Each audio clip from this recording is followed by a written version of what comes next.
Malwi, tell me a little bit about like when you first started with us, which was August, literally nearly a year ago to the day, which is pretty cool. Tell me why you joined, what was kind of the ethos there, and like kind of what really drove you to making the decision to reduce your weight. So it had just been 2 months since I had my second baby. My husband had been on the plan. I was going to do something to shed the weight anyway. My mental health had deteriorated in my pregnancy because I couldn't be physically active. So I had made a decision while I was pregnant that I just need to do it for myself. And I wanted to do it so that I could be a better mother, a better partner to my husband and for myself. Partly my anxieties were around the weight and not feeling good about myself. And obviously with hubby doing the program before, like what did you enjoy about what you seen him do, and then what was like the things that drew you towards like kind of doing the plan? I just saw the results very quickly for him, so that was the first attractive point, and it didn't seem very hard. I've done similar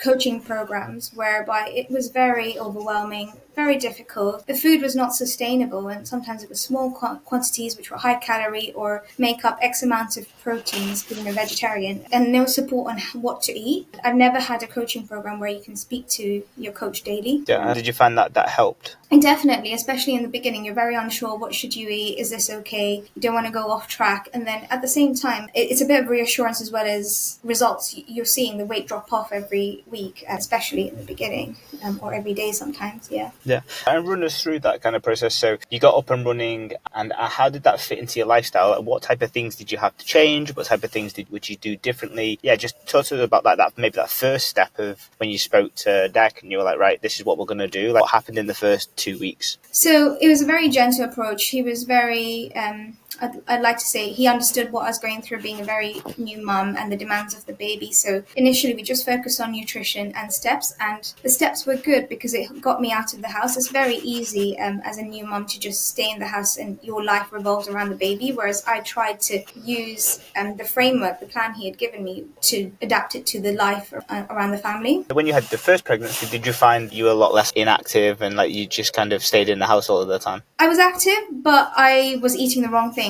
So you feel sorry for yourself. You've had a bad night with the baby and you want to eat chocolate, you want to eat cake, but at the same time you want to lose weight, you want to feel better about yourself. For me, and it still is, like, nutrition is the main issue, which I need the most support with. Because I try to eat healthy, but the calories... It's always the stinker, isn't it? So the healthy stuff isn't always the best option sometimes. It's contrary to popular belief. In terms of the nutrition side of things, what type of things did you and your coach go through and put in place to help you with that journey? So he just asked, what do I enjoy eating? And he adapted what I enjoyed eating to my plan. And to this day, I have the same breakfast. For a year, I've been basically having the same oats with... the protein source I wanted, which is a lovely protein shake, and it just kind of sets me off. And I always say to him, it's like a hug in a bowl. Where I'm living right now, the stove is so slow that I can't even cook oats on it, or it takes an hour. So I'm always missing those. A little warm bowl of oats in the morning, maybe with some like little spread over the top of it, whether it's like a bit of peanut butter or something like that, or something recently, I don't know if you've ever had them, but like savoury oats. Like whether it's like spices and different variations, they're really cool. But yeah, when you that, yeah. Actually, I went into an indie shop the other day. We were recording some content, and they have some masala oats and in a sachet, and I'm like, right, grabbed about 6 of them off there. I haven't tried them yet, but it's very, very popular, isn't it? Yeah. How fast did you see the results then? When obviously you come into it, it's obviously a new adaptation to everything, and then you started to go into the program. Like, what type of results did you see? Honestly, I think it's unbelievable. It's probably water weight, but in a day, a kilo went. And that day I actually had a social. It was an unplanned social, and I messaged Deck on the day, and he's like, yes, just do this many steps. We were out and about, and a kilo went, and then that, and it just kept on going down and down and down. Those like social strategies and stuff. What did you learn along the way from your socializing? Like, what are your like big tips? So I have 2 sets of tips in terms of like going out to eat. Like you guys mentioned, the 1 plate rule. Depending on where you are at with your plan, you may have to skip a snack. What to drink as well. That sort of puts you in place to be able to enjoy the social as well as enjoy the food. Basically, it's a mindset shift as well. It's not about eating the whole naan or having the desserts and the sauces. You can have a bit of both, but then you end up picking and choosing, and you really do enjoy your food. I think you've got a good way of I don't know, I remember you mentioning something. You'll say it better than I will, where it's the first 2 bites are good, and then after that You don't Yeah, get the the self-fulfilling prophecy of more is better, whereas body and your taste buds don't work like that. There's like a peak, which is around 3 to 4 mouthfuls. You get the full taste, the full flavor, the full crunch, and then for that fifth, sixth, seventh bite, you don't taste any difference. It's not sequentially better. It's just more mindset normally kind of lets people rumble in the wrong direction. And then there was that support after the social. So especially in the beginning, you would see the weight spike up, but that wouldn't put me in a position where I want to give up, because Deck reassured me it will come off in the next 1 or 2 days' time. And it did. And then I managed 3 holidays on this plan as well, like a month off as well. And the first holiday was a struggle because I did well initially and then would just want to eat everything. But then the second and the third, I didn't really come back putting on much weight, a kilo, and it went down really quickly. Nice. What would have a normal holiday pre what we were doing? What would that normally entail for you? It was just around food. It was centered around food. As much as I thought it wasn't, it was centered around food. But now I was present with the family. I enjoyed everything on the trip, and I made it to the gym, which I don't think I ever have before. Did you find that made a massive difference to the way it set up your day and how you felt whilst you're on holiday? Absolutely, and it gave me that structure. Like, I crave the structure that I have at home when I'm away. And it's just like each habit has been stacked. There's a few that I need to work on, but like certain habits are non-negotiable. I will never miss my steps. I'll never miss the gym. And sleep off late has, I've got into that routine. I've realized the value of sleep. Yeah. Sleep one of those things where you don't know how crap your sleep is until you get good sleep, Yep. and then that levels up all the way to like the best sleep possible. You're like, holy crap, I did these 4 things, and now I feel so much better. And you're like, okay, I need to do those 4. Whereas before, you're like, I'll manage, I'll be okay. Yeah. And then now you're like, 50% improvement. I think I'll start doing A, B, and C Yeah. as fast as possible. Yeah. And your day goes well, your workout goes well, you eat better. Those habits all stack on top of each other, and they're the ones that kind of, when you put them in play, it covers all of the other stuff. Like when you have a good day with your training, you're normally likely then to not waste it with your nutrition. If your nutrition is good, then you're not more likely not miss your steps because you know you've done the hard working already. So they do stack on. You just have to find that first one for you, and it sounds to me like the first one for you is like the step and the training. It was, yeah. Yeah, okay. And so you go on those holidays and you move through this. Now, bear in mind, like your total kilo lost to date in this year has been 16 kilos. So, like, how far into that kind of like journey of kilos lost did other potential problems or like kind of like other situations start, kind of be your new learning? So, like, what happened during that process that you had to overcome or that you had to go through? So initially in the first stages, it was around feeling hungry, and that was a bad night with the kids, eating very late at night or in the middle of the night. So again, the next day I was very transparent with Deck, and up to this day I am, where I will say to him, I've eaten what I shouldn't have eaten, and he just gave me really good strategies on what to do. And then the further down we've gone this journey, I've also learned to reflect, obviously voice it out to him. It was just eating out of the plan, and it still can happen with me, but I'm able to sort of bring myself back, and it's not perfect. It is getting there. And tell me a bit more about that reflection. So, like, what would you be doing for that? Would you be like journaling? Would you be, doing a to-do list? Like, how have you learned to reflect? So initially I would just drink water, and sorry, I'm going to the strategy first. So it was initially the strategy that I would do, but sometimes the strategy didn't work for me, like drinking water. So it was just stepping back from the situation. So I'll give an example. Yesterday, I wanted to eat something. So I left the kitchen. I went upstairs and had some thinking space and just sort of had a conversation with myself. Why do you want to eat this? And it was very obvious. It was over my bedtime and I just needed to go to sleep. So yeah, it was having a conversation. But slowly I am implementing journaling. It doesn't really work all the time. But yeah. Whichever way you reflect, you're just creating like a gap between the moments that you want the stuff and then you have the stuff. And the bigger the gap, the more you do get to reflect. You get to take yourself out of the situation. You get to go, why do I really want this? Why do I really need this? Do I really? And then you get to then make that decision. So that's awesome. So what's happened between like that 8 to 16 kilos? What else has gone on during that process? Like, what learnings and the kind of like challenges that you've guys have gone through? I think the learnings are, again, I'm going back to food, but there's a lot more to it in terms of, I feel when it comes to food, for example, when you're presented with food, I'm able to sort of detach from the food. And I found what adds value to my body in terms of the energy that I'm getting or the fuel that I'm getting. That's been a big difference. Differences between like the 8 kilos and 16 kilos, or like what other potential problems came up? I'll be very honest, it wasn't hard. It was because I was focused and I saw what my husband did and the results he achieved. So I didn't really find it hard. I've only struggled when I've had lower calories and I'm working around that. But I'd say up until the last 1 or 2 months, it's actually been very easy.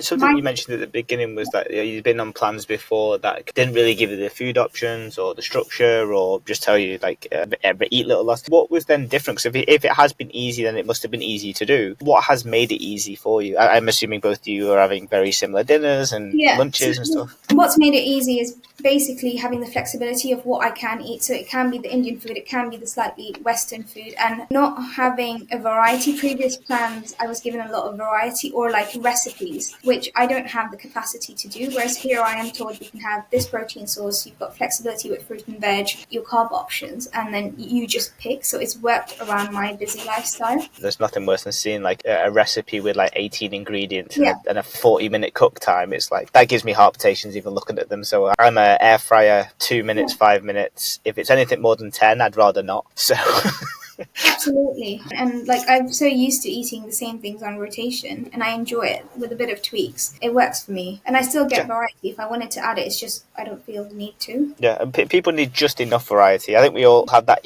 just enough, where we have just enough socializing, just enough enjoyment, just enough chocolate, just enough. If we have that enough of flexibility, but not too much to overwhelm you or to make it harder, then it becomes easier to implement as well. And I know this question because it's a loaded question, but like, how did the rest of the family? I know that we had some other additional joiners to Autonomy as well, but how did that all impact that cascading effect? Well, yeah, everyone saw the results and wanted to join, so there are quite a few people in the family with you. But initially people would say, no, you can have a little bit, it doesn't matter. But I had set my boundaries and it was a no, and a no meant no. And sometimes I wouldn't attend socials if it didn't really add value. I picked and choose who I wanted to hang out with. Yeah. And then when it's come to those decisions and those changes, has that now become easier over time, or is it still as hard as it was with setting those boundaries at the beginning? I don't even have a second thought about it. I've made a decision before the words have come out of my mouth, and I don't even think about it or antagonize about it. I'm very you practice it so long. Yeah, and I feel very confident in my decision. I don't feel like I need to justify it. Yeah, power to you.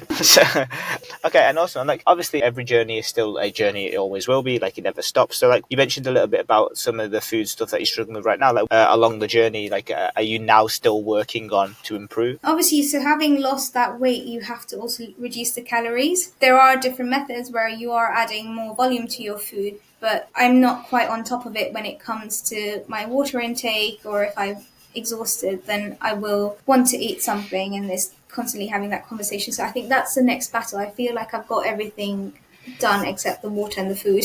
Yeah. And what goal are you aiming towards now? Like, what's that North Star for you? Another 10 to 15 kilos. But along this journey, it's got less and less about the weight or less and less about how I look, and it's more about what I feel. So the energy that I have and where I want to progress in the gym. The scales are just there for me to be aware of. Don't feel bad. Yeah. How have you found that, like, that motivation of obviously, like, when you've dropped a bunch of weight, you see the visual changes, and how is that motivation throughout? Is it as strong as ever right now? Was it stronger at the beginning? Like, what about those like ups and downs as you go through that cycle? The motivation is the way I feel. I always, obviously there are parts of me that I'm not that confident with, but it doesn't bother me because I know I've got the time to get to where I need to. Again, in all honesty, it's just about doing what I need to do on a daily basis. That is my focus. I don't really think about the bigger picture as much, or maybe don't put importance. I'm just seeing the results. It's how I feel is what is getting me through this. And that feeling, is that how much, like, if we could level it on a scale of 1 to 10, like, how much better do you feel on a day-to-day basis? 10 being like the best, 1 being like not very much. 10, or probably more than 10, 15. Like, I've always got energy. I've never felt exhausted. And I've been through some trialing times with having like 2 kids under 2. So I've always showed up for myself. On a day-to-day basis, how do you juggle talk us through like the routine that you have with the little ones? Because there might be people listening who have kids. How's she juggling everything in one go? So like small things have you done to either save time or to make the most out of it? Like, when do you do your steps? How do you cover that routine? So steps, for example, they're either incorporated into the routine, or I ask for my support system to look after them while I go and get my steps in, similar to the workouts. And then meal prep. Sometimes there's 2 to 3 days in a row, or doing things on a Sunday, and just having structure. So initially I was struggling with structure, and that's when I think you and Dec both mentioned about like planning things in the diary by hour, and I've started doing that, or putting things in the diary on a Sunday. And then once I've got that plan, I'm not that anxious about how I'm going to get through the week. And then having a plan B as well.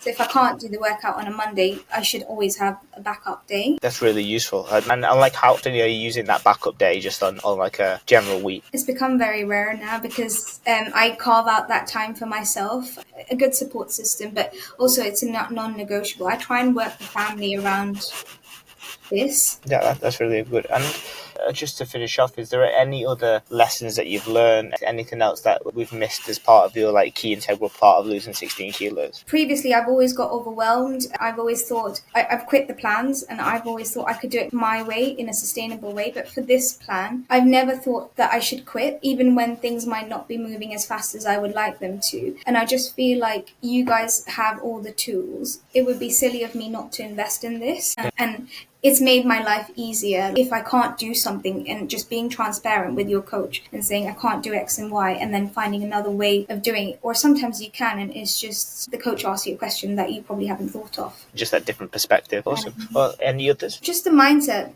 Setting boundaries, and I'm a lot more calmer. I'm able to detach away from everything that doesn't add value, and I've progressed both professionally at home, and I've grown so much. And then this, just by getting myself sorted physically, it's had a knock-on effect, like domino effect, in all other areas of my life, I feel. It's awesome. Just start with the insides, and the outsides will be thanking you. Thank you so much for spending the time and chatting, and we will look forward to the next one of these when you've lost that next 10 to 15 kilos. Thank you. I'm sure there'll be some extra lessons along the way, the next 15. They will be. Okay. Oh, there will be. Yeah. Okay, awesome. Thank you. Bye.